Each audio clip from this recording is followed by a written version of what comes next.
bisa ngobrol-ngobrol. Hari ini kita akan ngomongin infeksi pneumokokus pada anak dan cara pencegahannya. Jadi ayo ajak semuanya biar makin rame, makin seru. Kita bisa ngobrol, tanya jawab.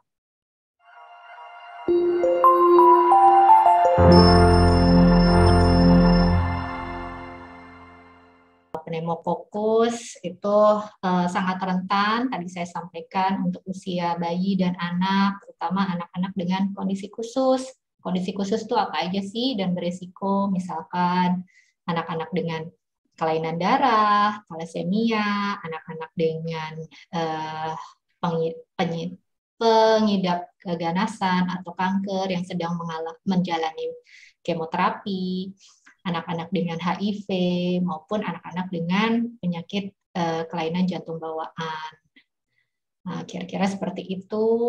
Nah, nanti akan dibahas lebih lanjut bagi pemirsa dan para smart parents yang ada dimanapun bisa bertanya melalui kolom chat yang sudah tersedia di Zoom ini.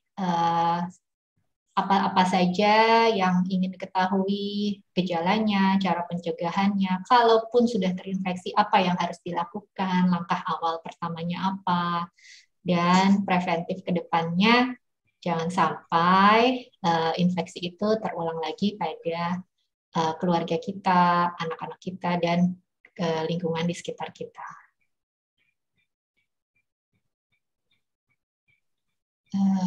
Mohon menunggu sebentar.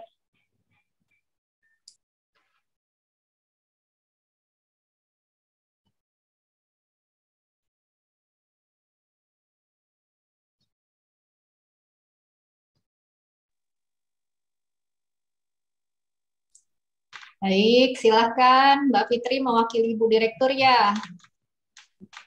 Ya, terima kasih silakan.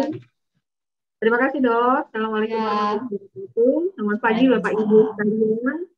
Mudah-mudahan semua kabarnya sehat hari ini. Saya mewakili Ibu Direktur yang hari ini kebetulan ada halangan, belum bisa join. Jadi saya mewakili beliau. Hari ini mengucapkan terima kasih sebesar-besarnya kepada Bapak Ibu sekalian yang sudah bergabung dalam kegiatan webinar Rumah Sakit Uli Cinere. Jadi webinar hari ini kami tujukan untuk menambah informasi dan pengetahuan dari Bapak Ibu sekalian mengenai infeksi pneumokokus pada anak dan bagaimana cara kita untuk mencegahnya. Kami ucapkan terima kasih, mudah-mudahan informasi yang kami sampaikan pada hari ini yang disampaikan melalui Dr. Madeline dapat bermanfaat untuk bisa diterapkan Bapak Ibu sekalian. Jadi mungkin itu saja yang dapat kami sampaikan. Kurang lebihnya mohon maaf. Terima kasih. Wassalamualaikum warahmatullahi wabarakatuh. Selamat pagi.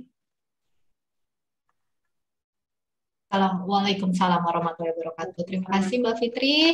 Oke, untuk selanjutnya mari kita sapa dan kita sambut narasumber kita yaitu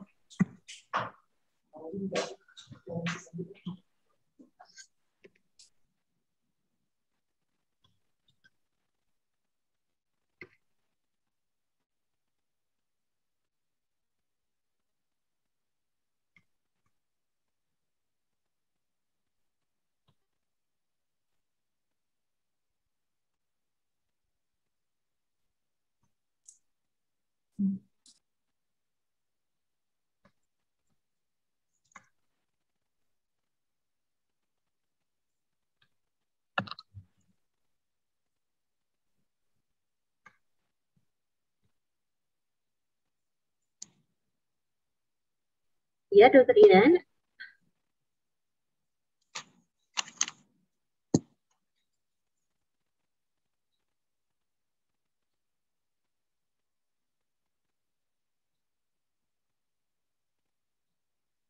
Oh, ternyata direktur kita sudah bergabung di sini. Assalamualaikum, Dokter Karolin. Selamat pagi, Dok. Masih di mute, Dok. Oh ya. Selamat pagi, Dokter. Assalamualaikum warahmatullahi wabarakatuh. Selamat bergabung di acara Zoom kami pagi ini. Semoga dokter insya Allah selalu dalam lindungan Allah Subhanahu wa taala dan selalu diberikan kesehatan, begitu juga dengan kita semua. Monggo dokter, silakan kami persilahkan untuk memberikan sambutan dan pembukaan sebelum acara kita mulai, Dok. Baik, Dr. Irin. Assalamualaikum warahmatullahi wabarakatuh. Salam sejahtera bagi kita semuanya. Puji syukur pada hari ini, hari Jumat, pada tanggal 25 Februari, kita bertemu walaupun melalui Zoom meeting untuk acara webinar untuk awam, bagi masyarakat awam, dengan judul infeksi pneumokokus pada anak dan bagaimana cara pencegahannya. Bapak Ibu yang saya hormati, topik ini sangat menarik sekali. Saya harapkan semuanya dapat mengikuti dengan cermat dan ini adalah edukasi kepada seluruh bagi ibu-ibu dan bapak-bapak sekalian. Dan pembicara kita juga pada hari ini adalah Dr. Madeleine Ramadhani Jatsin, spesialis anak. Beliau adalah pakar, jadi konsultan dari penyakit untuk paru pada anak. Jadi ini benar-benar kesempatan ini kita dapat pergunakan dengan sebaik-baiknya. Dan saya harapkan semuanya dapat mengikuti dari paparan Dr. Madeleine.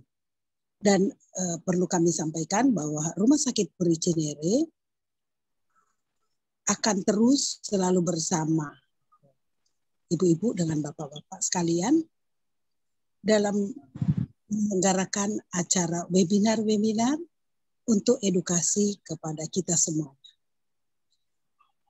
Jangan sampai ketinggalan, masih banyak acara-acara kita untuk webinar-webinar selanjutnya.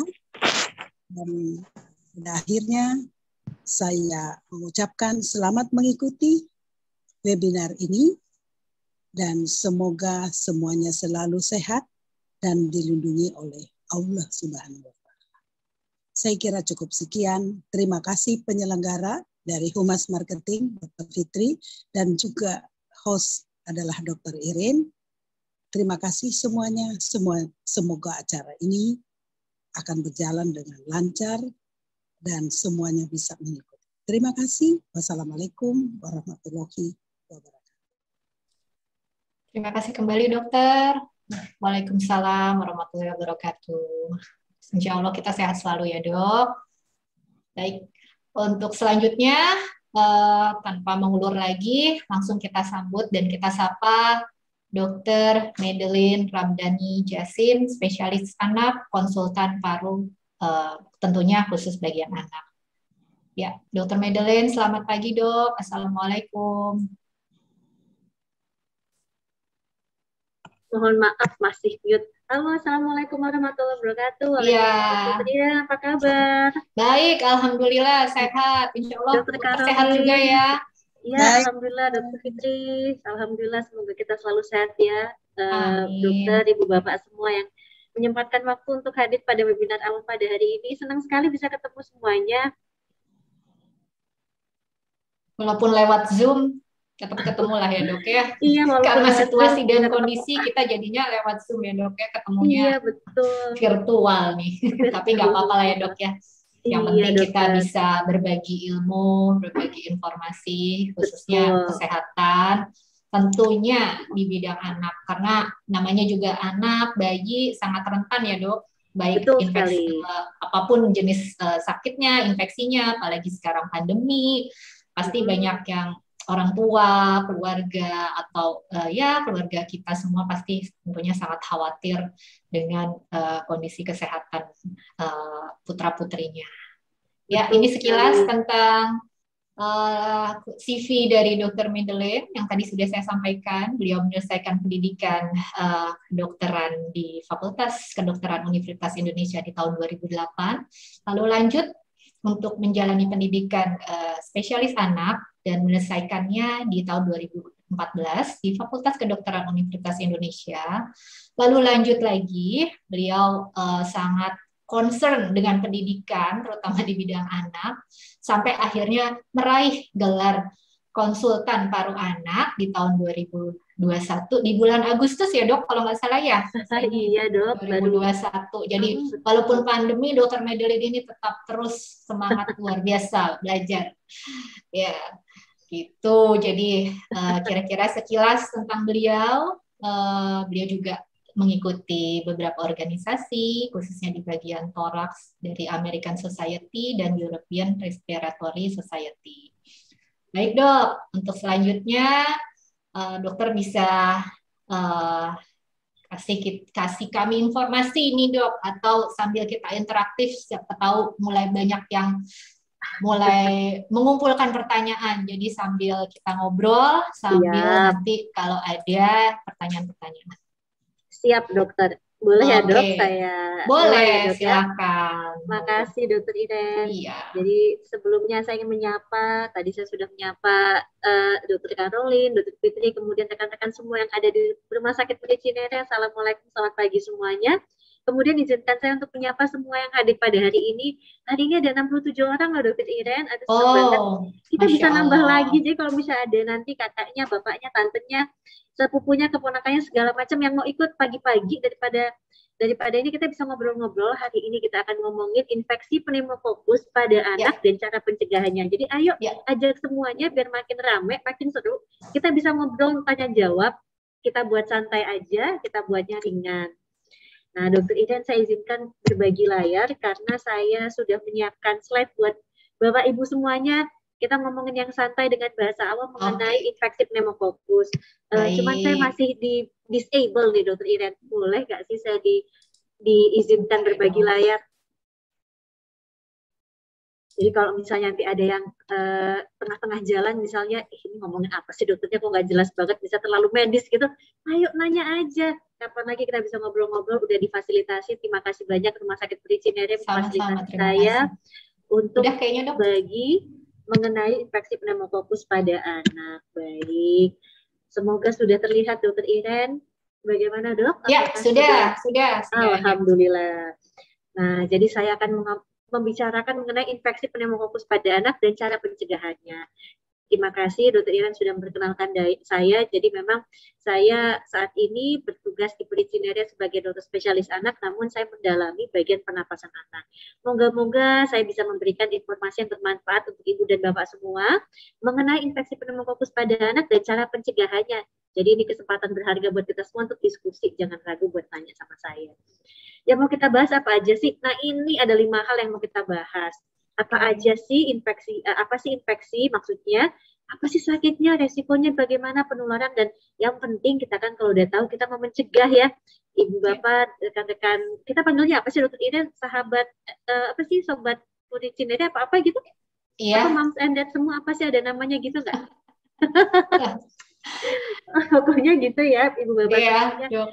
Nah, yang penting gimana cara mencegah? Kita kenalan dong ya, kita kenalan sama tadi dokter Ian udah sebut apa itu pneumokokus. Nah, pneumokokus itu sebetulnya nama gaul dari kuman yang namanya Streptococcus pneumonia.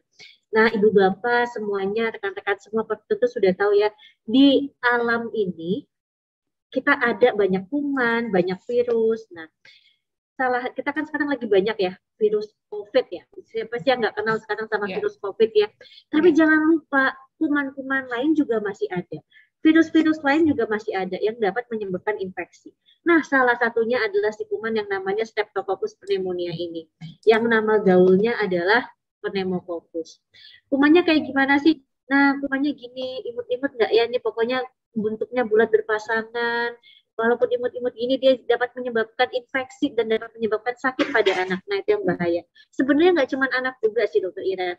Pada geriatri, pada populasi lanjut usia itu juga bisa menyebabkan sakit. Nah, dia sebetulnya banyak nih, ada satu kuman ini dia punya banyak sepupu-sepupuan gitu ya, ada 90 lebih. Dan dia ada kapsulnya. Nah, beberapa serotipe itu dia sifatnya bisa bersifat invasif. Nah, bakteri ini dapat menyebabkan infeksi pada bagian tubuh kita. Kalau ada infeksi dan menyebabkan sakit, namanya adalah penyakit pneumococcus. Kumannya sekecil gini, nggak kelihatan mata, bentuknya bulat-bulat berpasangan, tapi bisa nyebabin sakit. Nah, makanya kayak kacang ya bentuknya. Kacang ya. Kayak gitu ya. Ya aku pokoknya begitulah bentuknya dari sana. Makanya kita harus mencegah supaya bagaimana caranya kita tidak anak-anak kita yang daya tahan tubuhnya masih belum baik tidak terkena pneumococcus ini. Nah, kalau misalnya kumannya tuh ada di lingkungan ya, di udara misalnya kayak gitu. Terus terhirup oleh anak, ada yang sakit, ada yang kalau dewasa mungkin kalau dia ada kena pneumococcus mungkin dia tidak, gejalanya tidak hebat, tapi kalau dia batuk-batuk, dia bersin-bersin, virusnya, kumannya keluar, dihirup oleh anak yang daya tahan tubuhnya belum baik, terutama pada anak usianya masih kurang dari 2 tahun, kurang dari 5 tahun. Kalau dia daya tahannya belum bagus, bisa terjadi sakit. Nah, infeksi pneumococcus ini dia bisa menyebabkan berbagai penyakit. Tadi Dr. Iren sudah jelaskan. Kita bisa menyebabkan meningitis. Meningitis itu apa sih? Kalau Ibu Bapak lihat nih gambar otak. Jadi, meningitis itu apabila ada peradangan akibat infeksi pneumococcus pada selaput otak. Nah, yang kedua bisa menyebabkan apa? Otitis media. Apa itu otitis media? Otitis media itu infeksi pada bagian tengah telinga. Gejalanya bagaimana? Gejalanya nanti telinganya sakit, nyeri, anaknya tidak nyaman. Kemudian pada kondisi yang lama kalau tidak diobati anaknya nanti bisa akhirnya ada gangguan pendengaran. Nah, kan sayang sekali ya kondisi kayak gitu kalau tidak dikenali, diobati, bahkan yang lebih penting lagi tidak dicegah.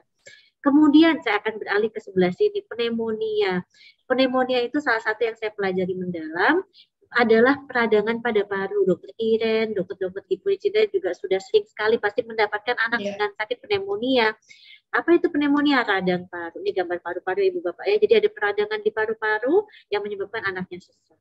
Nah, kondisi lain apa lagi yang bisa disebabkan oleh infeksi pneumococcus? Nah, kalau misalnya dia menyebabkan infeksi berat pada dalam akhirnya kumannya ketemu di darah, itu menyebabkan bakteremia. Biasanya sakitnya berat bisa menyebabkan infeksi berat, anaknya bisa lemas, bisa kondisinya tidak enak sekali, bahkan kondisi-kondisi ini bisa menyebabkan kematian atau fatal. Selain itu adalah sinusitis. Sinusitis itu biasanya pada anak-anak besar, Dokter Iren dan Bapak Ibu semua, rekan-rekan semua ya.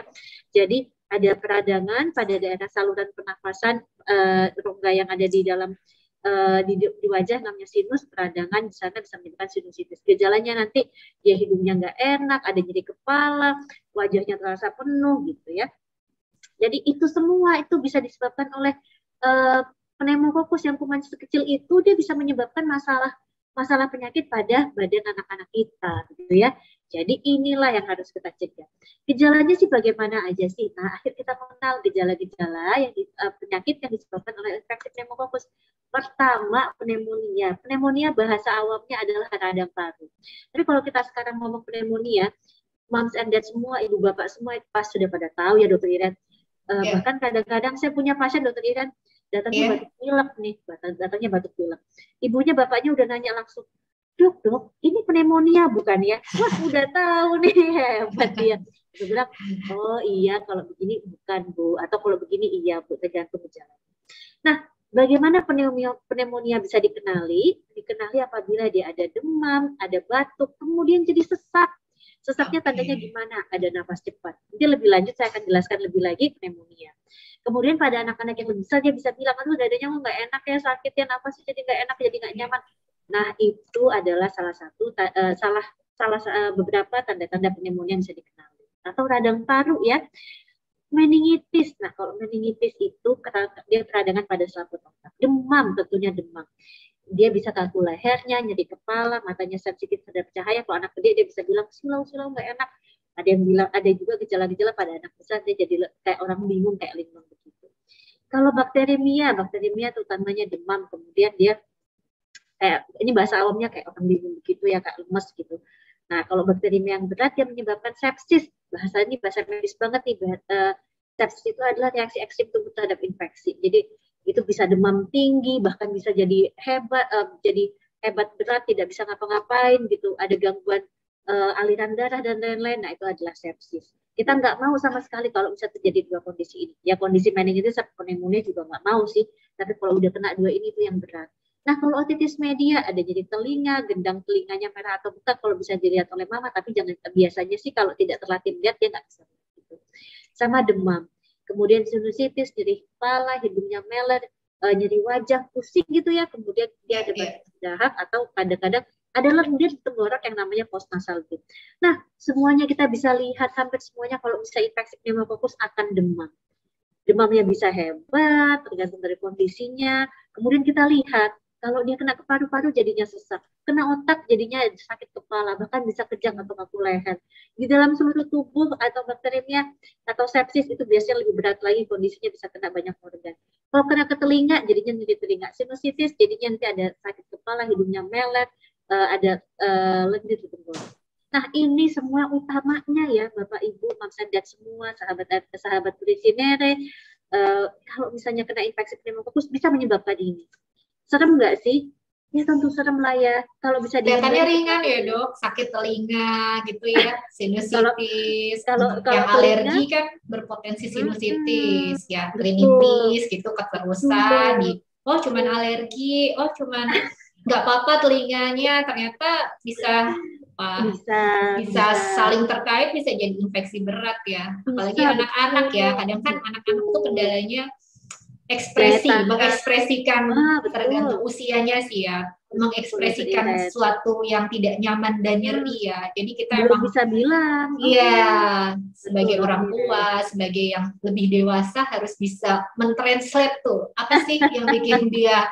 Kadang-kadang kan cuma pegang-pegang telinga mungkin, pegang-pegang hidung, padahal sebenarnya itu udah sakit ya.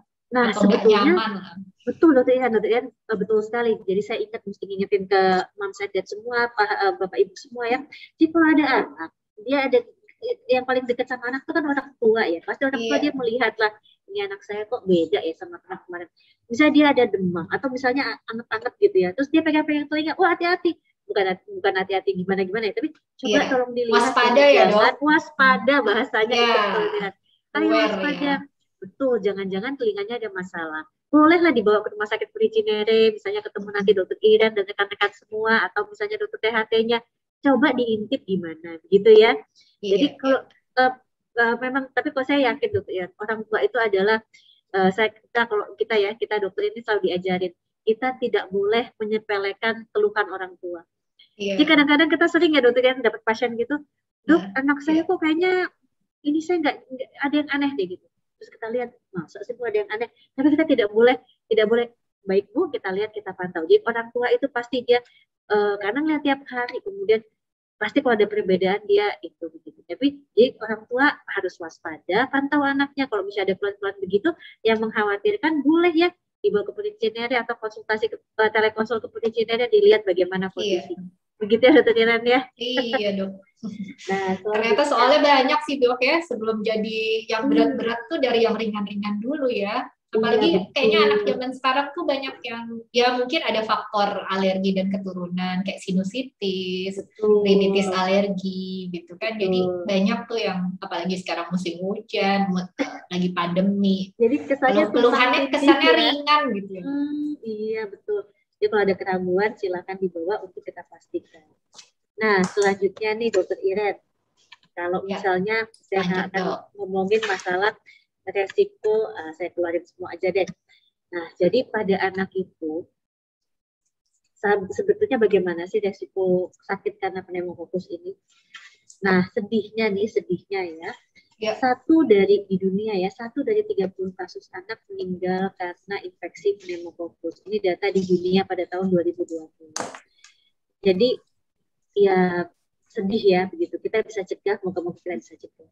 Di Indonesia pneumonia salah satu yang paling banyak. Dokter Inem tadi mengatakan pada tahun 2015 sampai 2018 tuh banyak banget 500 ribuan anak balita pneumonia. Dan kematiannya juga cukup tinggi, lebih dari bahkan yang sakit itu 500, yang meninggal 400, itu tinggi sekali. Maka nggak heran kalau Indonesia itu salah satu dari negara penyumbang terbanyak kematian karena pneumonia di dunia. Astagfirullah. Jadi radang paru yang namanya radang paru itu kita bisa paham ya, kalau misalnya ada seseorang sakit radang paru tidak ditata laksana dengan baik, pasti ya napasnya sesak, dia butuh oksigen, oksigennya nggak dapet, dan kalau oksigennya nggak dapet tata laksana yang tepat, antibiotik dan lain-lain, ya tentu itu dapat menyebabkan fatal, gitu ya. Nah, kita lanjut lagi. Nah, kemudian kita ngomongin lagi, pneumonia lagi nih. Kita sudah jelaskan bahwa banyak sekali yang meninggal karena pneumonia. Salah satunya di Indonesia. Nah, pneumonia kayak apa sih, kita mengenal yuk tanda-tanda pneumonia pada balita. Pneumonia itu apabila anak Bapak Ibu semua awalnya itu ada demam, ada batuk, tapi setelah beberapa hari dilihat kalau ada napas cepat dan atau ada napas cepat atau napas sesak. Napas sesak itu bedanya di mana tuh, Dok? Napas cepat dan napas sesak. Betul sekali, Dok. Titik kenalnya di mana tuh, Dok? Titik kenalnya begini. Kalau napas cepat, frekuensi nafasnya dalam 1 menit itu lebih dari normal. Lebih dari normal bagaimana? Lebih dari normal adalah kalau yang paling gampang, ibu dan bapak kan melihat anaknya tiap hari ya. Pasti akan sadar deh, ini kok napasnya lebih cepat dari biasanya. Curiga nih. Nah, kalau begitu hitunglah nafas anak dalam waktu 1 menit. Ada hitungannya, saya nggak masukin di sini, ada hitungannya. Jadi pada saat nafas dihitung, tiap dia narik nafas dihitung 1 kali, narik nafas lagi 2 kali, narik nafas lagi 3 kali. Normalnya pada anak bayi kurang dari 1 bulan itu kurang dari 60 kali per menit. Pada anak usianya 1 bulan sampai nanti 1 bulan sampai nanti 12 sampai setahun itu kurang dari 50 kali per menit. Setahun sampai 5 tahun kurang dari 40 kali per menit. Di atas 5 tahun kurang dari 30 kali per menit. Jadi bisa dihitung, Dokter Iren, Bapak Ibu semua. Jadi pada saat dihitung pakai timer 1 menit, kemudian lihat pada saat dia narik nafas dihitung 1. Narik nafas lagi dihitung 2. Narik nafas lagi dihitung 3. Nah, itu nafas cepat apabila dia frekuensinya lebih dari nafas normal anak. Kalau yang mau lebih kalau misalnya aduh aku bingung dong hitung-hitung, saya sangat percaya insting Bapak dan Ibu semua. Jadi kalau misalnya Ibu dan Bapak lihat anaknya nafasnya ini lebih cepat dari biasanya, lebih memburu, lebih gerakan dinding dadanya kelihatan kali ya, Dok. Naik turun, jadi naik turunnya cepat lebih gitu. Memburu, betul. Jadi itu nafas cepat, curigalah nafas cepat. Kalau nafas sesak bagaimana? Nafas sesak kalau di Kementerian Kesehatan di terminologinya dijelaskan dengan nafasnya ada tarikan dinding dada ke dalam. Habis ini saya menunjukin videonya. Ada tarikan dinding dada ke dalam. Jadi pas tarik nafas ada cekungan di dada yang menunjukkan penggunaan otot-otot nafas berlebihan akibat dia ingin menghirup oksigen lebih banyak. Nah, kayak gitu. Lebih kayak maksa gitu kali ya, Dok ya. Jadi nariknya tuh yang gitu ya. Sampai kalau bayi sama anak kan sering masih kelihatan rangka tulangnya tuh sampai nampak gitu kali ya. Itu sesak kali ya, Dok. Betul, Dok Iren. Nah, saya mau tunjukkan. Ini saya ambil dari YouTube ya. Sumbernya saya tuliskan di bawah ini dari YouTube, bisa dilihat oleh Ibu dan Bapak, Mams and Dad, sahabat Purifinernya semua. Jadi kita bisa lihat anak ini. Nah, saya coba play, bisa nggak ya? Maaf ya, sebentar. Ini bagaimana cara playnya? Ini adalah seorang anak dengan nafas cepat, dan ada tarikan dinding dada ke dalam. Yang cekungan ini ya, Dok ya? Iya, betul sekali. Ini adalah seorang anak dengan napas cepat dan ada tarikan dinding dada ke dalam. Kita lihat lagi, ayo kita ulang lagi deh. Di sebelah sini kita bisa lihat ini tarikan dinding dada ke dalam. Kalau bahasa medis, mungkin Bapak Ibu pernah dengar atau misalnya kalau dokternya ngomong, ini adalah retraksi. Retraksi dada. Kenapa bisa begini? Karena anaknya ini sangat sesak sehingga menggunakan otot bantu nafas supaya oksigen yang masuk lebih banyak. Nah, jadinya begitu. Kita bisa lihat juga anaknya tampak nafasnya lebih cepat.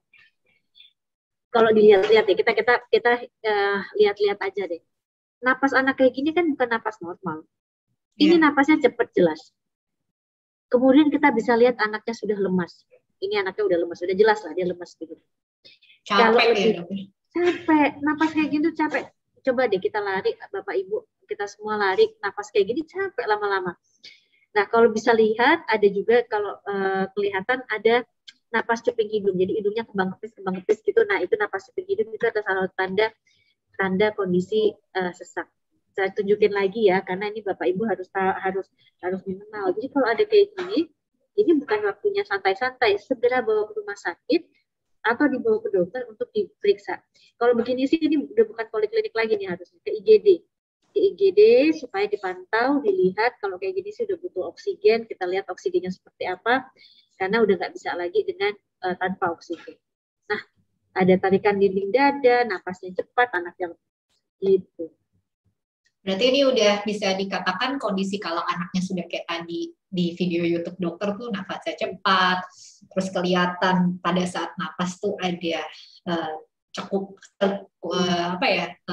mencekung di daerah tulang, terus hidungnya kembang kempis, anaknya udah loyo lemes gitu, itu udah menuju berat kali ya dokter. Ini gitu udah tanda bahaya, red flag lah. Udah kayak gini udah masuk rumah sakit, udah nggak bisa lagi dibawa ke klinik, udah nggak bisa lagi dibawa ke poli gitu ya. Infeksinya udah lanjut ya dok, berarti ini udah berat. Ini kondisi sudah berat. Ini harus masuk ke IGD, kasih oksigen, kita lihat nanti oksigennya sebisa apa gitu. Nah, berarti smart parents di rumah tuh harus benar-benar aware ya, waspada bagaimana pola nafas anak-anaknya, apalagi kalau habis mandi kan kelihatan ya takutnya gitu kan. Ya itu tadi namanya anak-anak kan kadang belum bisa mengekspresikan apa yang dirasa. Jadi kita harus benar-benar waspada dan perhatian dan aware lah intinya ya dok ya. Betul sekali, dia harus dipantau. Nah, nularnya gimana sih sebenarnya si kuman yang kayak kata dokter Ida itu kayak kacang itu, dia bisa menular melalui sekresi nafas atau droplet seperti ludah, lendir. Kalau batuk, kalau bersin, kalau bicara, kalau nyanyi, kalau ngomong itu bisa nular. Cipratan gitu ya dok? Cipratan mirip lah ini metode penularannya dengan COVID yang ada sekarang ini. Jadi kalau COVID itu kan nularnya droplet aerosol ya, mirip lah kayak gitu. Jadi kalau misalnya ada yang sakit, dia ngomong, dia nyanyi, dia bersin, nah keluar, kebetulan ada anak-anak tuh sebelahnya kehirupnya itu bisa terinfeksi. Jadi kalau kayak gitu memang kalau misalnya ada yang sakit, kita sekarang senangnya ya hikmahnya dengan pandemi kita belajar bahwa kalau ada yang sakit kita harus sama-sama melindungi diri, melindungi kita supaya cepat sehat dan kemudian melindungi orang lain supaya tidak tertular. Makanya hikmahnya adalah orang sekarang rajin pakai masker ya dokter Ida. Iya. Lebih waspada terhadap kondisi kesehatan dok. Betul sekali dokter Ida, rajin cuci tangan, pakai masker. Itu metode-metode untuk mencegah penularannya.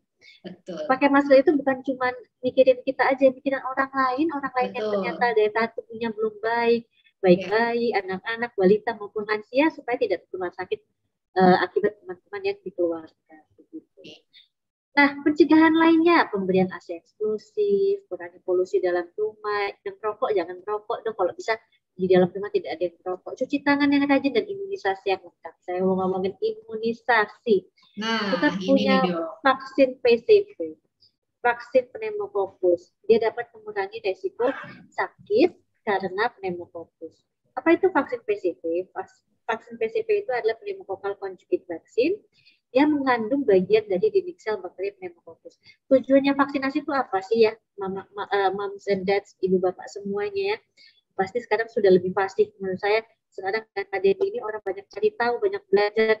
Ini tujuannya vaksinasi adalah dia diberikan bagian dari sel bakteri yang tidak menyebabkan sakit berat.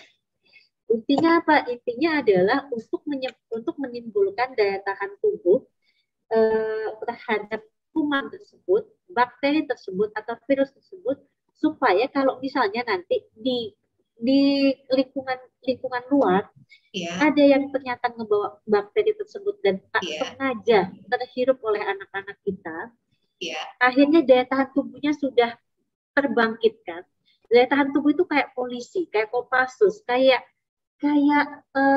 apa namanya, kayak ABRI-nya. Jadi pada saat ada kuman masuk, ada penjahatnya masuk, udah ada tuh si polisi, si apa namanya, si Kopassus segala macam, langsung tentara-tentaranya langsung untuk menghalau ya. Betul sekali, langsung dihancurkan, akhirnya nggak menyebabkan sakit. Nah, itu analoginya untuk pemberian vaksinasi. Jenis vaksinnya ada PCV 10, ada PCV 13, dan rekomendasinya diberikan pada anak hingga usia 5 tahun. Bahkan Ikatan Dokter Anak Indonesia pun sudah merekomendasikan pemberian PCV ini untuk melindungi anak dari penyakit pneumokokus yang juga sesuai dengan anjuran dari WHO. Nah, kapan dikasih PCV ini ya, sesuai anjuran IDAI pada usia 2 bulan, 4 bulan, 6 bulan, dan booster pada usia 12-15 bulan. Nah, kemudian kalau misalnya ternyata dia belum nih pada usia 2-4-6-nya nggak dapat, usia 7-12 bulan kita bisa kasih 2 dosis aja dengan jaraknya 1 bulan. Boosternya lagi setelah usia 12 bulan. Jadi 1 kali lagi, jadi total 3 kali. Ternyata belum nih pada usia 1-2 tahun. Nah, kenapa ya belum ya? Kita kasih deh untuk melindungi lagi 2 dosis, jaraknya 2 bulan. Ternyata belum lagi, baru ibu bapaknya belum dikasih nih sampai usia 5 tahun. Nah, kita kasih deh, boleh kita kasih PCV 10 2 kali, jaraknya 2 bulan, atau PCV 13 cuma diberikan 1 kali. Jadi kita bisa kasih rekomendasinya adalah sebagai berikut. Kalau lihat kayak gini sebenarnya banyak toleransinya ya dok ya. Idealnya usia 24-6 bulan. Bukan, kelewat. Jadi sebetulnya karena satu dan lain hal kelewat bisa 7-12. Bukan, itu bukan banyak toleransi. Bukan ya? Bukan, itu bukan banyak toleransi. Jadi gimana nih dok kalau itu? Apakah memang harus di usia 24-6 bulan, ya, terus usia 7-12 lagi, terus sampai 2-5 tahun, atau gimana nih dok? Nah, saya jelaskan yang ini dulu, habis ini saya ada jadwal vaksinasi PCV. Oke, baik. Nah, kenapa kita mesti kasih pada anak, terutama lebih banyak pada anak usia-usia yang 2-4-6 ini? Ya. Dokter Iren, mungkin rekan-rekan dokter semua yang ada di perizinernya juga menyadari. Kita sering banget dapat pasien pneumonia, walaupun kita nggak cari tahu penyebabnya. Salah satunya kan yang paling banyak itu pneumokokus, penyebab pneumonia pada anak-anak di bawah setahun. Itu paling banyak usia di bawah setahun. Terutama 6 bulan ke bawah. Itu kita sering banget dapat. Makanya kita harus lindungi anak-anak yang usianya 6 bulan ke bawah ini. Tetap kita harus kasih. Karena kalau enggak, kalau dia kena pneumonia bisa berat, kemudian bisa sakit, bahkan bisa sakit berat, bahkan bisa kotor. Nah, ternyata dia belum nih, ibunya baru sadar, baru nggak. Waduh, belum dapat anak saya. Usia 7 bulan baru nggak dia. Tetap kita harus kasih, karena walaupun resikonya, jadi resiko paling banyak usia 6 bulan ke bawah. Pada saat 7 bulan sampai 12 bulan resikonya masih ada, tapi lebih agak turun dikit. Tetap kita harus melindungi, kasih lagi. Jaraknya bagaimana? 3 dosis, 2 dosis utama, 1 dosis booster. Nah, tapi itu pun ibu bapak harus bersyukur. Kalau misalnya belum dikasih usia 7-12 bulan, syukur-syukur itu usia 6 bulan ke bawah nggak pernah sakit pneumonia. Itu mungkin karena ada cara-cara lain, ibunya dijaga dengan baik, ASI-nya bagus, cuci tangannya bagus, hygiene-nya dijaga baik sampai nggak sakit. Itu kalau nggak dikasih, resiko karena infeksi pneumonia karena pneumokokus pada usia yang 6 bulan ke bawah besar sekali. Nah, jadi kita tetap kalau belum dikasih tetap harus kasih. Belum dikasih lagi ternyata pada sampai usia 1 tahun ibunya baru sadar. Kita tetap harus kasih. Kenapa? Resiko 1 tahun sampai 5 tahun dia masih tinggi, masih cukup tinggi kena sakit karena infeksi pneumokokus ini. Bukan hanya pneumonia aja, infeksi otak, infeksi telinga dan lain-lain. Jadi tetap kita harus kasih. Syukur-syukur nih kalau ibunya baru sadar, baru kasih, syukur-syukur kalau kemarin itu belum nggak kena sama sekali infeksi pneumokokus, karena resikonya masih tinggi sekali, lebih walaupun pada usia 1 tahun sampai 2 tahun itu agak lebih turun. Nah, ibunya baru ternyata ada kondisi lain, belum sadar nih, baru sadar usia 2 tahun ke atas, tetap kita harus kasih, karena di bawah 5 tahun infeksi karena pneumokokus, infeksi pneumokokus itu besar, jadi tetap kita harus kasih. Di atas 5 tahun infeksinya lebih kecil, kondisi-kondisi infeksi lebih kecil karena pneumokokus. Jadi kalau udah sampai 5 tahun nggak dikasih, ya mungkin dia udah pernah kena infeksi sendiri, atau ya udah kita nggak kasih lagi. Analogi yang sama kayak gini tuh, Tingkat. Iya. kenapa sih imunisasi difteri deh, kita ngomongin difteri, kan kuman juga tuh ya. Itu kita utamanya dikasih pada anak-anak usia 2, 3, 4 bulan. Padahal kan difteri bisa kena pada siapa aja, sesungguhnya kan kayak gitu. Kenapa yang dewasa kita nggak kasih? Kenapa? Karena pada dewasa, pada anak lebih gede atau pada dewasa ya, pada teenager itu dia daya tahan tubuhnya lebih bagus. Jadi dia tidak pada saat itu mungkin belum perlu lagi untuk vaksinasi. Tapi kalau misalnya anak-anak kecil itu tentu harus dikasih karena untuk mencegah sakit berat karena infeksi-infeksi tertentu, karena bakteri tertentu. Jadi ini bukan toleran sesungguhnya. Karena kita kewajiban ya dok. Jadi karena kita menggambarkan bahwa pentingnya imunisasi ini bahkan kalau sampai telat harus dikasih. Kalau telat harus dikasih. Kalau telat harus dikasih. Begitu. Jadi jangan sampai telat gitu ya. Nah, ini jadwal-jadwalnya. Karena itu tadi ya, Dok, data internasional bahkan nasional Kemkes aja menunjukkan Indonesia masih menyumbang kasus pneumonia terbanyak ya, khususnya anak-anak balita ya. Makanya kita harus lebih concern ya. Betul sekali. Pemberian vaksin ini ya, jangan sampai kelewat. Betul sekali, Dr. Iren. Nah, ini adalah jadwal Ikatan Dokter Anak Indonesia untuk imunisasi tahun yang paling baru ini 2020. PCV kita kasih 2 bulan, 4 bulan, 6 bulan, kemudian kita booster 12 sampai 18 bulan. Tapi jangan lupa ada imunisasi lain yang harus dikasih, jadi tetap harus diberikan. Nah, itu saja slide saya. Semoga bisa menjadi pemicu buat diskusi, kemudian atau bisa memberikan asupan tambahan untuk penyebaran informasi untuk Bapak dan Ibu, moms and dad, smart parents, semuanya, rekan-rekan semua. Terima kasih, Dr. Iren. Saya kembalikan ke Iya. Nah, sambil kita tunggu beberapa pertanyaan, ini sudah ada. Yang pertama, Dok, ada yang nanya, apakah pemberian vaksin PCV ini, pneumokokus vaksin itu bisa bareng sama vaksin lain nggak, Dok? Kan tadi dokter di slide terakhir kan menayangkan jadwal vaksinasi, rekomendasi Ikatan Dokter Anak Indonesia, ada beberapa vaksin-vaksin lain kan, Dok, termasuk vaksin yang standar lah seperti BCG, DPT dan lain-lain, campak. Nah, bisa berbarengan dengan vaksin lain atau ada waktu tunggu atau gimana, Dok?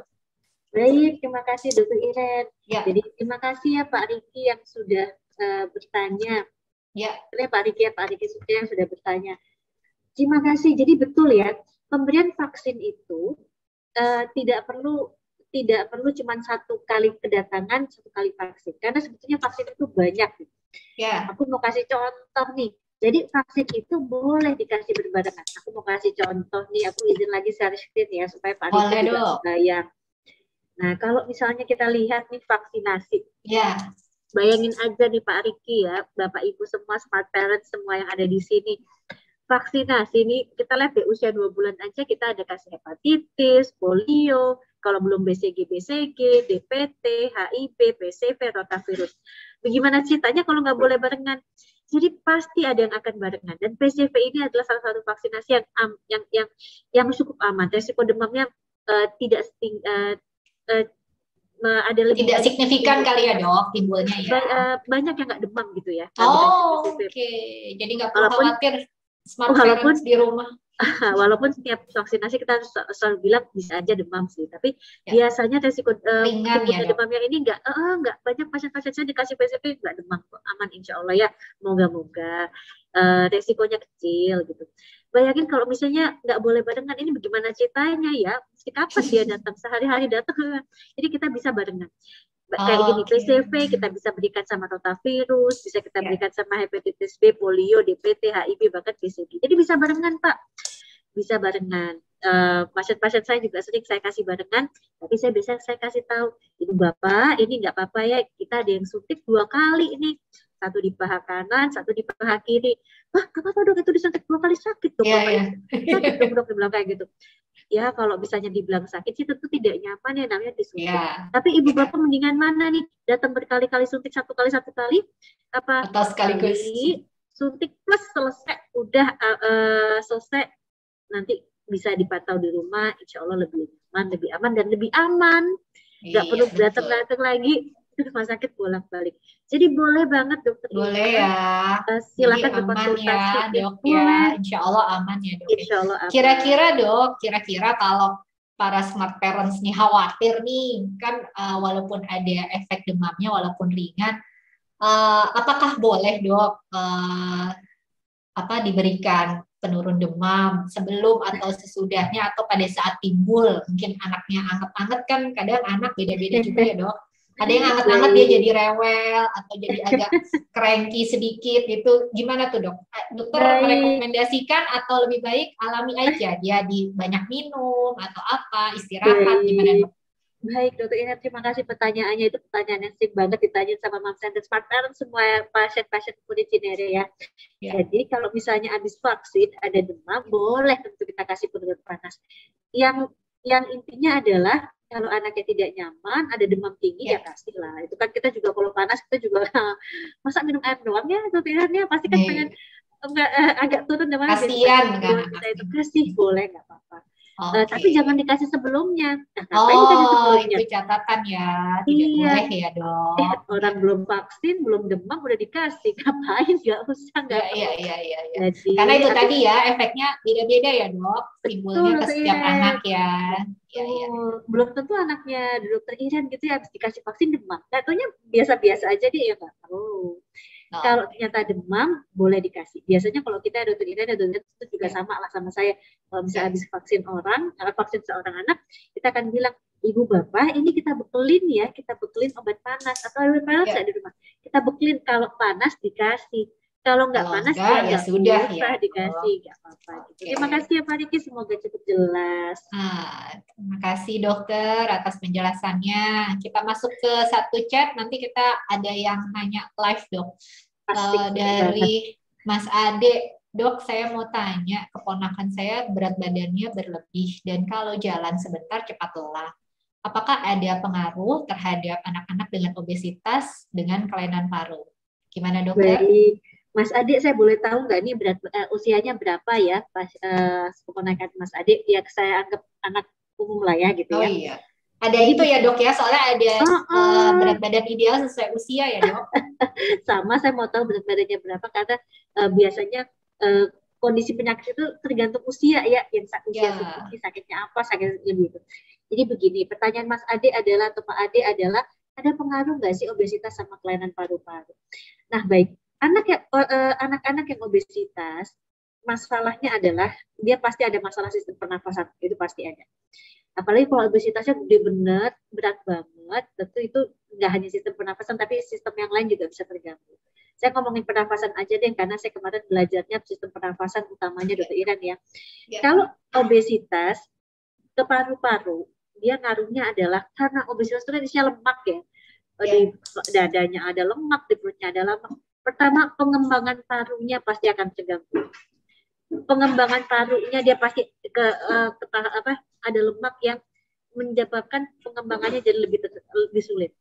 Jadi nafasnya bisa ada terganggu. Kalau kita bilangnya, kalau misalnya para dokter itu juga biasa kita ngomongin penyakit paru restriktif.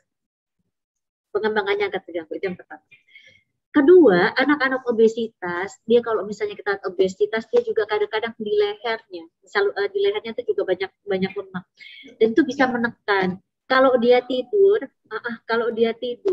dia jadinya ngoroknya hebat atau bahkan nafasnya terganggu karena sakit. Ngorok itu karena dia ada sumbatan saluran nafas ya. Saya juga belajar mengenai sistem pernafasan pada saat tidur ya. Jadi ada yang namanya OSA atau obstructive sleep apnea syndrome. Nah itu bisa berat karena kelainannya bisa nanti kalau jangka panjang bisa ke jantung. Terlebih lagi kalau misalnya obesitas, lemaknya banyak, kita harus cari pengaruh ke jantungnya, ke pembuluh darahnya, ke hati dan lain-lain. Dan itu semuanya bisa menyebabkan cepat lelah jadinya. Saran saya buat Mas Ade, coba kita bawa kontrol ya. Kita bawa kontrol, dilihat kenapa dia cepat lelah, masalah di paru-parunya kah, masalah di jantungnya kah, atau masalah lain, coba dilihat. Biasanya juga anak-anak yang obesitas dia lebih banyak duduk, lebih banyak tidur, jadi ada juga gerakan-gerakan yang dia kurang aktif gitu, dia itu juga akhirnya kalau misalnya dipaksakan lebih aktif dia lebih cepat capek. Saya boleh nambahin sedikit untuk lihat, pada kondisi kayak gini vaksinasi harus diberikan tetap. Kenapa?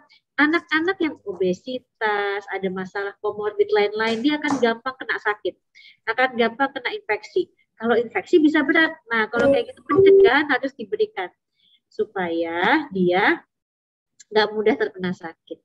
Saran saya kalau begini ya, dokter Mas Ade ya, boleh bawa ke dokter spesialis anak dilihat, atau dibawa ke dokter umum, dibawa ke dokter Iran juga dilihat dahulu. Nanti dokter Iran bisa menyarankan, ini sarannya mau kemana nih? Mau dilihat ke anak dulu, ke nutrisi dulu, atau ke spesialis anak bagian paru dulu, supaya nanti bisa lebih diperiksa secara menyeluruh ya dok. Iya, begitu dokter Ira. Ini penyebab sesaknya apa? Nggak semata-mata berat badan, sesak, berlebihan karena paru, belum tentu ya dok. Banyak faktor yang kita harus periksa satu-satu ya dok, sebelum kita menentukan ini penyebabnya apa ya dok. Betul. Kalau bisa sambil nunggu turunin berat badannya gitu ya.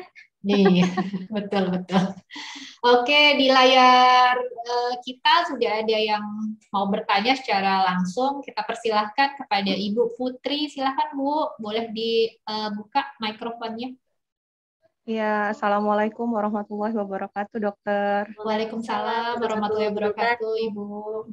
Dokter, izin saya ingin bertanya nih, dokter. Boleh, Ibu. Di slide-nya dokter sudah dijelaskan beberapa gejala pneumonia, dokter. Ada demam, ada batuk, ada sesak.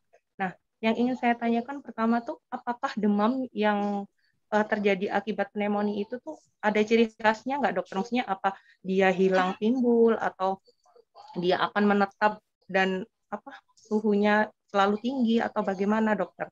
Terus yang kedua itu, apakah anak yang terpapar pneumonia itu semua gejala yang disebutkan di slide tadi itu ada, dokter? Apakah misal anak itu hanya demam yang hilang timbul, kemudian dilakukan pemeriksaan lebih lanjut, itu ternyata dia terpapar pneumokokus itu, dokter, sehingga menyebabkan pneumonia. Kira-kira tuh bisa ada peluang seperti itu nggak sih, dokter? Itu aja sih, dokter, pertanyaan saya. Baik, Ibu, terima kasih. Langsung dijawab ya. Baik, terima kasih, Dokter Iren. Mbak Putih atau Bu Putih, senang banget Mbak Putih menyimak dengan baik sekali. Terus saya lihat si kecil, si cantik itu di belakangnya lucu banget lagi main-main. Baik, kita ngomongin demam ya Mbak Putih ya. Demam itu adalah gejala, apa bilangnya ya?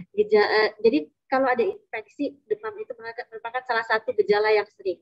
Apakah ada bedanya demam pada pneumonia dan demam pada yang lain? Agak susah kita bilangnya. Jadi demam itu umumnya susah membedakan ini demam karena apa. Jadi memang nggak ada khasnya. Demam itu adalah reaksi tubuh yang umum terhadap kondisi peradangan, bisa terjadi karena infeksi atau peradangan lainnya. Demam. Nanti kita lihat gejala-gejala tambahannya. Maksudnya gini loh Mbak Putih ya. Sakit gigi aja bisa demam. Nah, jadi nggak ada khasnya demam karena pneumonia atau demam karena infeksi ini atau infeksi itu, nggak ada khasnya. Tapi demam itu menandakan sebetulnya nih tubuh anak itu mau bilang, aduh ada sesuatu nih di dalam tubuh saya yang sedang meradang, bisa karena infeksi atau karena sebab lain. Nah begitu, demam itu begitu. Ada reaksi yang terbangkitkan dari dalam tubuh.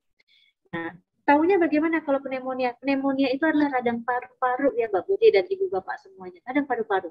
Jadi kalau radang paru-paru, ada gejala lainnya selain demam, yang supaya kita bisa bilang dia radang paru-paru.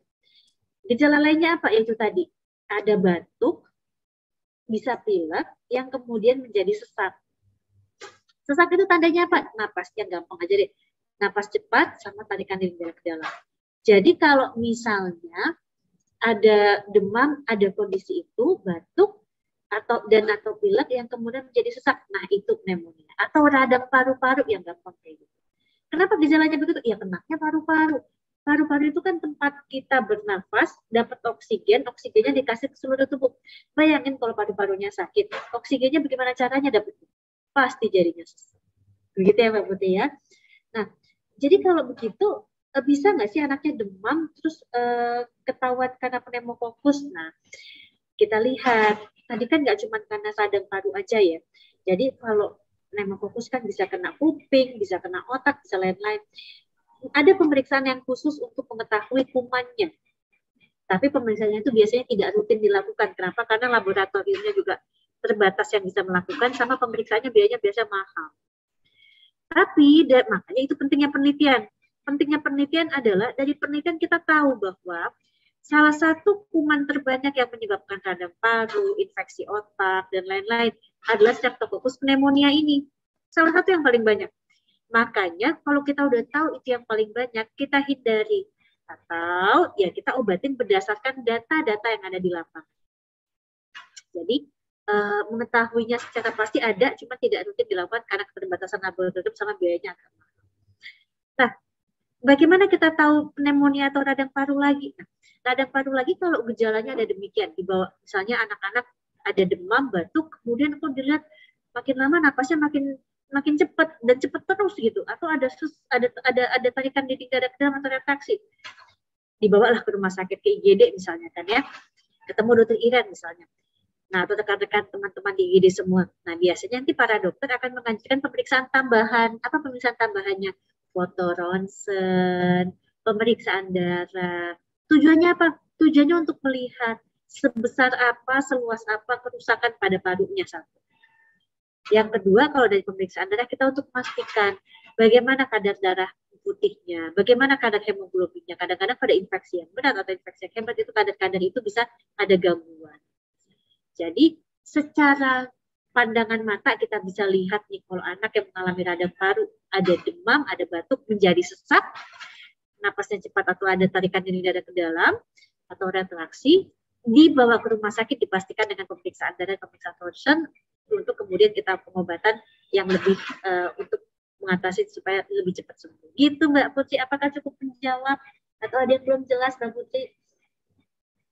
Iya, sudah dokter. Terima kasih banyak. Sebab kan kadang kita khawatir ya dokter, kalau misal anak demam, terus tiba-tiba kadang ada orang cerita, iya anak saya kemarin demam aja, nggak ada batuk pilek, tiba-tiba dibawa ke rumah sakit, di ronsen, ternyata katanya kena pneumonia gitu dokter. Jadinya kan kita sebagai orang tua itu agak khawatir ketika anak kita demam.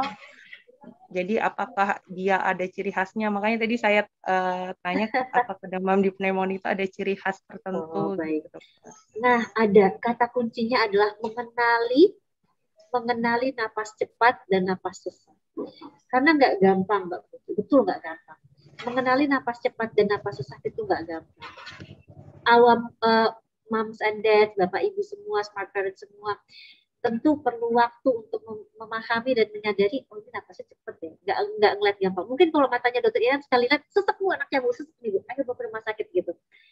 Atau mata saya ngeliat ini sesek, tapi itu nggak gampang. Jadi paham sekali kalau ada kondisi itu. Jadi bisa saja kata kuncinya adalah mengenali ya, mama papa semua, Mbak Putri, Mas Endes, Mas Ryan semua, kata kuncinya adalah mengenali. Tapi kalau misalnya khawatir, segera dibawa supaya dilihat dan dipastikan oleh yang lebih pengalaman bagaimana kondisinya. Begitu. Baik dokter, terima kasih banyak. Terima kasih Ibu.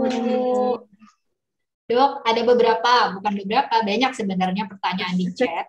Coba saya rangkum ya dok. Ini ada 2 pertanyaan. Saya rangkum jadi 1 dari Ibu Samirah dan Ibu Novi. Kalau sampai usia 8 tahun belum vaksin PVC gimana? Mau diberikan usia berapa? Dan apakah pemberian vaksin PVC itu menjamin si anak terhindar dari pneumonia atau ada pencegahan tersendiri? Lalu tadi mungkin sudah disampaikan ya sama dokter kenapa anak pneumonia itu rentan terjadi pada anak ya, mungkin karena tadi yang dokter sampaikan karena daya tahan tubuh anak itu belum stabil, masih rentan, jadi apapun infeksinya apalagi pneumonia pasti dia mempunyai kecenderungan untuk bisa terinfeksi. Tapi titiknya ini adalah apakah anak dengan pneumonia bisa sembuh total? Monggo dok, dijawab dok. Baik, terima kasih dokter. Terima kasih dokter Iren. Rangkuman pertanyaannya. Nah, Ibu Samirah nih, makanya Ibu Samirah ini baru lihat, baru sadar. Ya ampun, anak saya belum dapat pneumokokus, bagaimana ini? Boleh kalau mau catch up, namanya catch up immunization dikasih 1 kali. Kapan dikasihnya? Kalau mau ya segera, apa? Bawa aja, kita bisa 1 kali dikasih untuk catch up. Nah, walaupun demikian memang resiko di atas 5 tahun untuk sakit pneumonia karena pneumokokus udah turun, cuman nggak ada salahnya kita memberikan pencegahan, vaksinasi bisa diberikan. Nah kemudian apakah dengan dikasih vaksinasi PCV dapat menjamin nih dok, menjamin 100%. Nah, kalau tanya gini susah ya Tuliran ya. Siapa yang bisa menjamin 100% gitu ya susah juga. Tetapi Bu Novi, saya bisa mengatakan demikian. Secara berdasarkan data-data yang kita punya, dengan pemberian vaksin pneumokokus, dia dapat menghindarkan, menurunkan sakit berat karena pneumokokus. Itu data-datanya berbicara demikian. Makanya kita masih melanjutkan pemberian vaksinasi ini secara nasional bahkan global. Kalaupun nanti akhirnya dia sakit, misalnya si anak ini kena pneumokokus, kena kuman, kemudian sakitnya akan lebih ringan dibandingkan anak-anak yang tidak dapat vaksin. Hal yang serupa kalau sekarang analoginya gampang karena COVID ya. Hal yang serupa dengan COVID. COVID kan udah ada vaksinnya ya sekarang ya. Yeah. Nah, apakah kita bisa menjamin ini orang yang dari vaksin COVID nggak sakit COVID? Nggak ada yang bisa jamin. Pastinya. Siapa yang bisa jamin? Yeah. Kalau misalnya akhirnya nggak sakit, alhamdulillah. Berarti itu. Tapi pun yang sakit, coba kita dengar kata-katanya. Udah vaksin, udah kena COVID, iya. Gejalanya gimana? Lebih ringan. Betul ya. Jadi menghindari penyakit berat yang membutuhkan perawatan rumah sakit bahkan atau perawatan yang lebih hebat. Jadi intinya vaksin itu begitu. Atau ada pencegahan, atau ada pencegahan tersendiri. Pencegahan tersendirinya itu yang seperti tadi. Kita harus berikan ASI yang bagus, makanan yang bagus, lingkungan dipastikan tidak banyak polusi dan lain-lain. Rajin cuci tangan, jaga kebersihan, intinya hidup sehat begitu. Kemudian tadi pertanyaan terakhir Dokter Ina kayaknya sudah bantu jawab. Bisa sembuh total nggak kalau udah kena pneumonia? Okay. Pneumonia ini kalau kayak gini nih case by case ya, case by case. Tapi saya bisa berani bilang bahwa 80%, sebagian besar lah ya. Kalau dia kena pneumonia dia bisa sembuh baik. 80%, saya persentasenya sebagian besar lah kurang lebih. Dia bisa sembuh baik. Cuman ada sebagian kecil yang habis kena pneumonia, paru-parunya nggak bisa sembuh baik. Itu betul ada. Kalau begitu gejalanya apa? Sesaknya masih lama nanti atau butuh oksigen jangka panjang, jangan sampai. Atau misalnya dan jangan sampai lagi kena pneumonia berulang. Kita sering loh, dokter juga sering dapat. Udah ibunya bilang pernah kena lagi ya dok? 2 bulan pneumonia, 8 bulan pneumonia, setahun pneumonia gitu. Nah kalau begitu kita harus cari faktor resiko. Kenapa dia bisa begitu? Ada yang salah pasti. Ada yang salah mungkin di kondisi lainnya atau gizinya atau bagaimana. Nah itu jangan menjadi kalau pneumonia jangan kebiasaan ya dokter ya. Masa kebiasaan kena pneumonia, kalau kebiasaan dapat hadiah boleh gitu ya. Masa kebiasaan sakit mau apapun apalagi pneumonia jangan ya dok ya. Jangan ya. Karena paru-parunya walaupun demikian paru-paru itu bisa juga nanti ada jaringan parut. Kalau ada jaringan parut, ada bagian yang tetap sakit tetap sakit, nanti akan ada efek jangka panjangnya. Jangka panjangnya apa? Sesek, akan gampang sakit, batuk-batuk dan lain-lain. Jadi jangan, bisa ada efek jangka panjang. Sembuh sempurna bisa, insya Allah sebagian besar bisa sembuh sempurna. Asal intinya kuncinya itu ya dok, waspada dengan gejala dan segera membawa ke rumah sakit, fasilitas terdekat ya dok. Jangan sampai udah infeksi berat ya dok. Bisa sembuh kalau infeksi berat, tapi pasti butuh waktu dan proses ya dok. Betul sekali dokter Ira. Oke. Dokter, kalau infeksi pneumokokus nih pada anak, itu butuh diisolasi nggak dok? Baik. Nah, kalau pneumokokus pada anak, kalau misalnya dia kena pneumokokus pada anak, dia tidak perlu isolasi seperti COVID yang sekarang ini. Kenapa? Karena transmisinya juga tidak semasif COVID ya.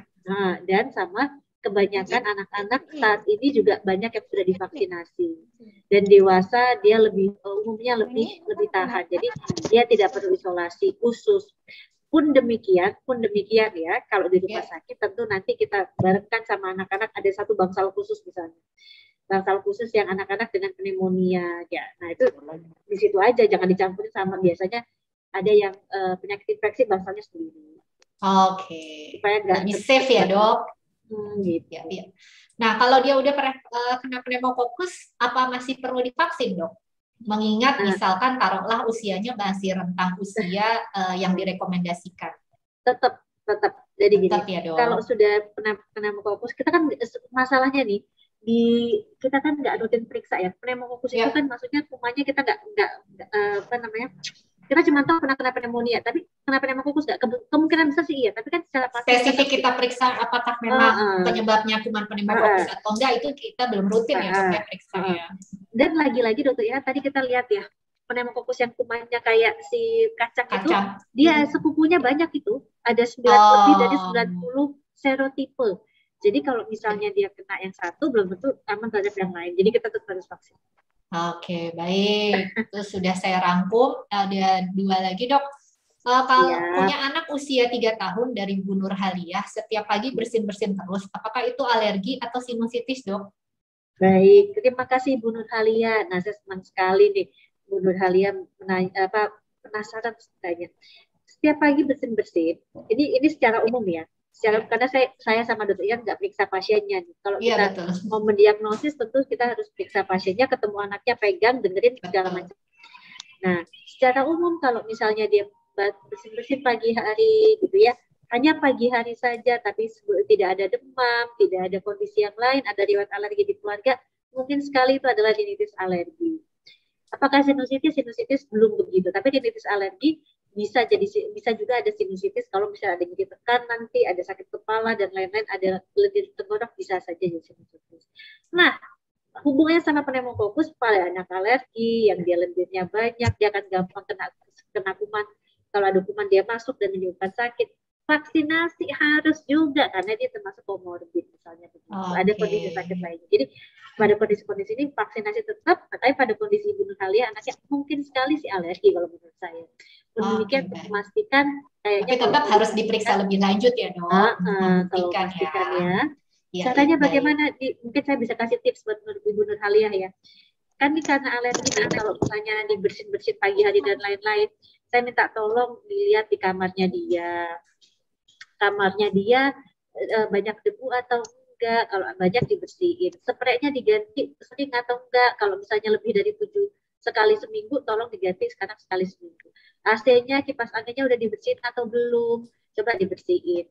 Karena biasanya yang seperti itu kalau dilakukan dan membaik, itu menunjang ke arah kemungkinan alergi. Gitu. Oke, baik. Dok, apakah obesitas termasuk faktor resiko bisa memicu terjadinya infeksi pneumonia, Dok? Baik, jadi gini, faktor resiko pneumonia adalah pada anak, salah satunya adalah malnutrisi ya. Kita ngomongin malnutrisi itu utamanya sih gizi buruk atau gizi kurang. Tetapi obesitas bagaimana? Obesitas itu juga termasuk malnutrisi yang berbeda, walaupun dia kalau gizi kurang, urusan kekecilan, beratnya kurang. Kalau obesitas beratnya lebih. Bisa jadi pneumonia? Bisa jadi. Karena sebetulnya obesitas itu dia walaupun terlihat besar gitu ya, nggak kayak kalau gizi kurang kan kecil kurus gitu ya, atau gizi kurang kan kecil kurus, tapi ternyata lemak itu bukan hal yang bagus karena dia menyebabkan resiko inflamasi atau peradangan yang lebih tinggi. Nah, jadi kalau kayak gitu bisa juga salah satu faktor resiko yang akan memperberat kalau misalnya ada pneumonia. Gitu, baik. Ini saya coba rangkum beberapa pertanyaan karena banyak banget juga, Dok. Usia 2 bulan, kadang nafasnya cepat, hidungnya bunyi, ada yang menumbat. Apakah termasuk infeksi pneumokokus? Itu yang pertama, Dok. Yang kedua, apakah seorang anak yang sudah terinfeksi pneumonia itu berat badannya jadi gampang turun, susah naik, kurus, nggak mau makan? Dan apakah bronkopneumonia itu sama dengan pneumonia, Dok? Ya, sudah, Dok. Baik, terima kasih. Pertama, diikutin lagi ya kalau saya lupa tadi. Ya. Yang pertama adalah hidung ya, anak 2 bulan. Ya, yang tadi hidungnya mampet, bunyi. Nah, begini Ibu Bapak. Jadi kalau anak 2 bulan, dia kan hidungnya, jadi dia nafas utamanya lewat hidung. Jadi kalau misalnya maksudnya gini, kalau anak udah agak gede, dia bisa nafas lewat mulut. Tapi kalau misalnya anak yang masih kecil, dia utamanya lewat hidung. Jadi memang harus diperhatikan kebersihan hidung dan lain-lain gitu ya. Kalau hidungnya mampet saja nih, tidak ada kondisi-kondisi lain, tidak ada demam, tidak ada sesak, belum tentu dia pneumonia. Mungkin dia ada radang pada hidung, bisa jadi. rinitis namanya. Nah, itu ada tata laksana sendiri, jika kesemprot hidung atau lain-lain itu bisa. Tapi kalau misalnya ada napasnya, hidungnya tersumbat, napasnya cepat, tarikan dari ke dalam, anaknya ada demam, ya itu jadi pneumonia. Nah, itu yang pertama. Jadi belum tentu, tapi bisa diperhatikan lagi bagaimana kondisinya, gitu ya Bapak Ibu ya. Nah, yang kedua adalah tadi apa Dr. Iran ya? Yang sudah pernah terinfeksi pneumokokus itu menyebabkan kesulitan kenaikan berat badan. Oh iya. Jadi kurus gitu dok. Apakah kalau sudah infeksi, udah kena ya, udah sakit nih pneumonia misalnya karena pneumonia, jadi berat badan sudah naik. Ini kita harus paham bahwa pada anak sakit pasti berat badan akan turun. Anak sakit pasti berat badan akan turun. Iyalah, dia nggak mau makan, nggak mau minum, lemes, dan biasanya agak lebih sulit dibujuk gitu ya. Nah, jadi pasti berat badannya turun dulu. Pada saat itu butuh waktu nanti untuk mengejar lagi. Jadi setelah sakit kita akan kasih waktu untuk dia mengejar lagi supaya berat badannya balik lagi kembali ke normal. Tapi kalau sudah sembuh sempurna, harusnya tidak. Sembuh sempurna harusnya berat badannya naik aja, nggak ada masalah naik berat badan yang arti. Mungkin bisa jadi kalau sebelumnya yang infeksi pneumonia itu terjadi infeksinya berat, kondisinya berat. Nah, itu mungkin jadi ada sisa-sisa sakit yang menyebabkan agak sulit. Saran saya kalau ada kayak gitu, dibawa ke dokternya, dilihat apa faktor resiko yang menyebabkan dia jadi seperti itu. Gitu ya. Tapi harusnya sembuh sempurna bagus. Yang lebih bagus lagi mencegah supaya tidak terjadi infeksi. Jangan sampai terjadi infeksi pneumokokus maupun pneumonia, dok. Iya, begitu. Baik. Pertanyaan ketiga, apakah kita sebelum lanjut pertanyaan, ternyata kita kedatangan viewers dan peserta Zoom dari Goa, dok. Jauh nih, dok. Oh iya, dari Goa, Sulawesi Selatan. Selamat datang Bapak Ibu yang sudah bergabung di acara kita. Kehormatan, senang sekali jauh-jauh bisa ikut bergabung. Terima kasih. Semoga sangat bermanfaat yang dijelaskan Dr. Madeline ya buat kita semua. Baik dok, kita balik ke pertanyaan. Bronkopneumonia bahayanya sama nggak dengan pneumonia, dok? Dan apakah sama juga dengan asma? Oke, siap. Jadi gini dulu, pneumonia itu radang paru-paru. Karena radang pada paru-paru biasanya juga ada peradangan pada saluran nafas lain namanya bronkus. Jadi dulu itu namanya kadang-kadang disebut sebagai bronkopneumonia juga. Tapi sekarang kita cukup menyebut pneumonia sudah cukup. Jadi sama, kalau dia ngomong bronkopneumonia sama pneumonia kurang lebih sama. Kenapa? Karena kalau peradangan pada paru-paru kadang-kadang ada peradangan pada saluran nafas yang namanya bronkus juga. Intinya sama. Tapi apakah sama-sama asma? Beda, kalau ini udah jelas beda. Kalau pneumonia itu karena infeksi, ada kuman, virus, segala macam yang bisa menyebabkan peradangan pada paru-paru. Kalau asma itu dasarnya adalah alergi yang menyebabkan peradangan pada saluran nafas yang namanya bronkus atau bronkiolus. Jadi dasarnya aja beda, yang satu sebabnya infeksi, satu sebabnya alergi. Gejalanya beda. Gejalanya adalah kalau misalnya pneumonia, sesak yang tadi itu ada demam, ada batuk, ada nafas cepat, tarikan ini dari dalam atau retraksi. Sebenarnya kalau asma dia ada pencetus kan alergi ya. Misalnya kena dingin, kena debu, kena apa, habis main sama si meong, udah gitu dia tiba-tiba nafasnya jadi. Oke. Nah, itu namanya asma. Ya, jelas beda itu dah. Jelas beda ya, dok ya. Oke, sebelum kita tutup dan kesimpulan, dok, satu lagi, kalau misalkan anak-anaknya lagi pada batuk, pilek, atau kurang sehat, tetap boleh vaksin PCV atau sebaiknya ditunda, dok? Nah, kalau vaksin secara umum nih, Dokter Iran ya, kalau vaksin harus dalam keadaan tubuh yang bagus, yang sehat. Jadi kalau lagi ada demam, batuk, pilek, tunda dulu. Tunda seminggu aja dulu. Sampai mendingan, sampai bagus, nanti baru boleh vaksin. Apapun, vaksin PCV, DPT, BCG, dan lain harus. Tapi kalau misalnya kadang-kadang saya dapat pasien kayak gini, dok, anak saya baru pilek nih, kemarin pilek, minggu lalu pilek. Sekarang udah sembuh Pak Dok, tapi udah tinggal sisa-sisa aja dikit-dikit pileknya. Boleh nggak vaksin? Boleh kalau itu. Jadi kalau sudah menuju perbaikan kurang lebih seminggu dari yang kemarin, sudah bagus, tinggal sisa-sisa dikit boleh. Tapi intinya adalah harus dalam keadaan tubuh yang bagus, yang sehat, tidak ada demam, batuk, pilek, sesak. Gitu ya Dokter Iren ya. Baik, siap. Terima kasih dokter. Kayaknya nggak cukup ya dok? 1 jam tuh kita ngobrol-ngobrol masalah pneumokokus karena di kala pandemi ini sangat nyambung, Dok. Apalagi dokter tadi nyampaikan pneumokokus tuh salah satu penyebab sumber masalah gegaranya bisa menyebabkan infeksi radang paru atau pneumonia. Sekarang kan karena COVID ini kan nggak jauh-jauh, kalau di ronsen tuh banyak ya masyarakat awam juga tahu lah kesannya itu penampakannya pneumonia. Jadi dan pandemi ini yang tadi dokter sampaikan kan memberikan hikmah bagi kita semua itu untuk lebih aware terhadap kondisi kesehatan, baik diri kita sendiri, keluarga, anak-anak, kerabat, bahkan rekan kerja dan teman-teman kita, dan lebih banyak mencari tahu info seputar kesehatan. Gitu. Jadi sedangkan dunia digital info kesehatan tuh dari yang hoax banget sampai yang benar banget kan gampang ya. Jadi sebenarnya itu tugas kita lah, Dok, ya, untuk memberi pandangan dan meluruskan yang benar tuh seperti ini. Kayak tadi ya, apa bedanya?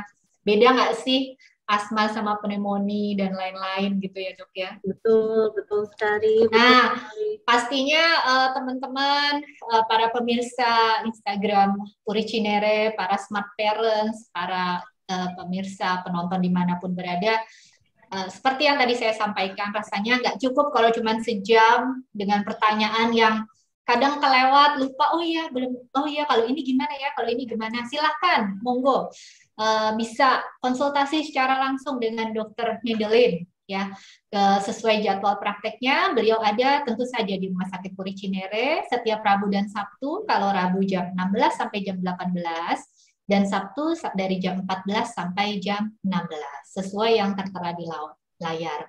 Jangan tunggu sakit, konsultasi juga boleh ya, Dok ya, nggak tunggu anaknya sakit baru dibawa ketemu dokter ya. Boleh. Telekonsultasi juga sekalian boleh ya. Tanya-tanya ya, Dok ya. Gitu. Boleh.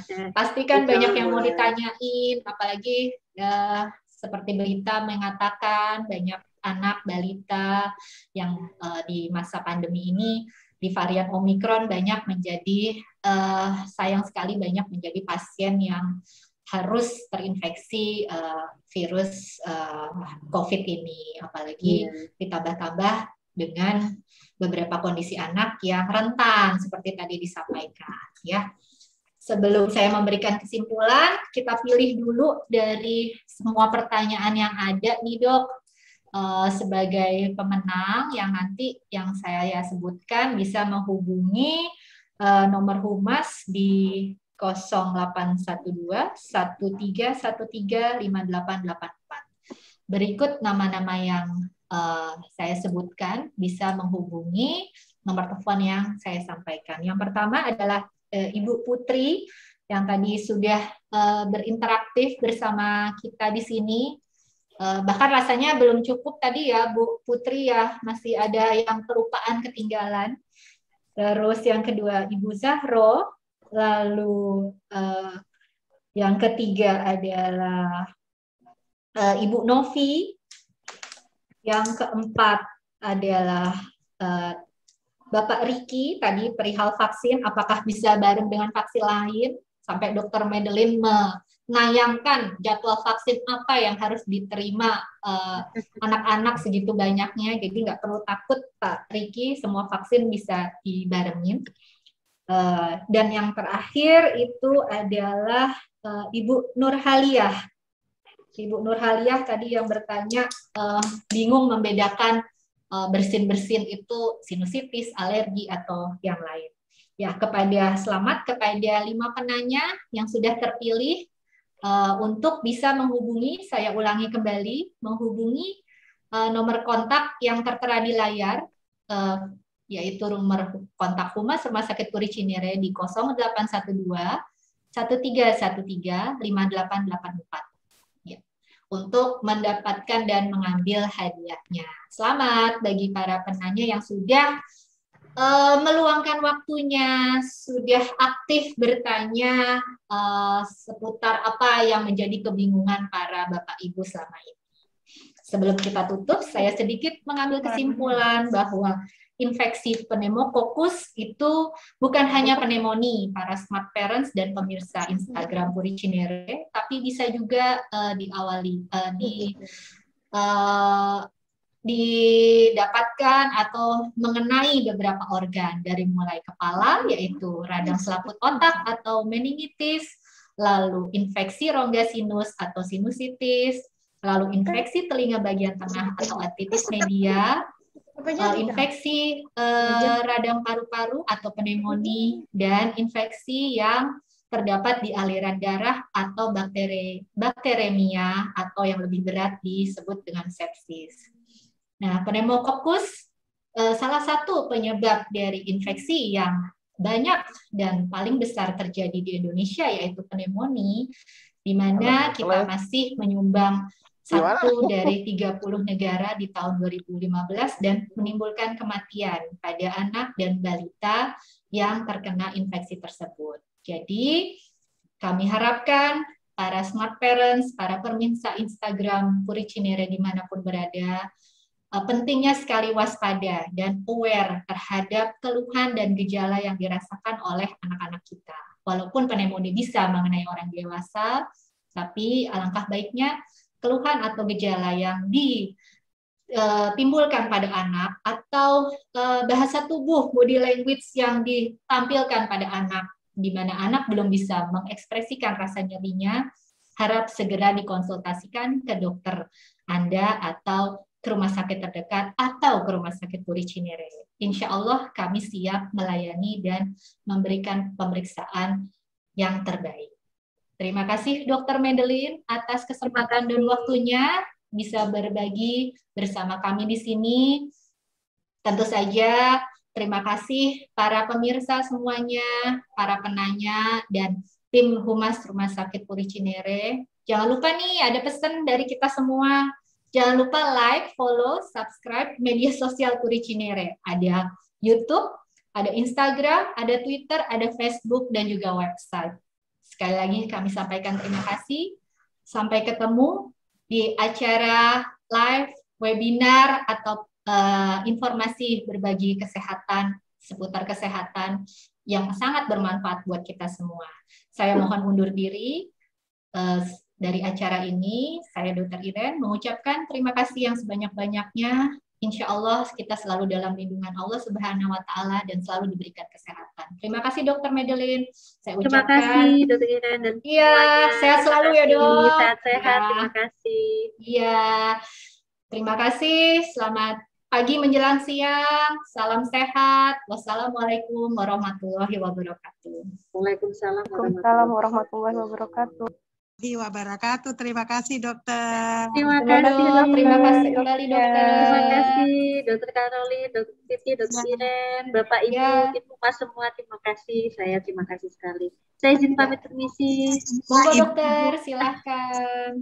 Goa Sulawesi Selatan, Ibu Bupati. Bupati. Terima kasih yang sudah jauh dari Goa bergabung bersama kami. Insya Allah sehat selalu. Ya, ilmu yang sangat bermanfaat dok untuk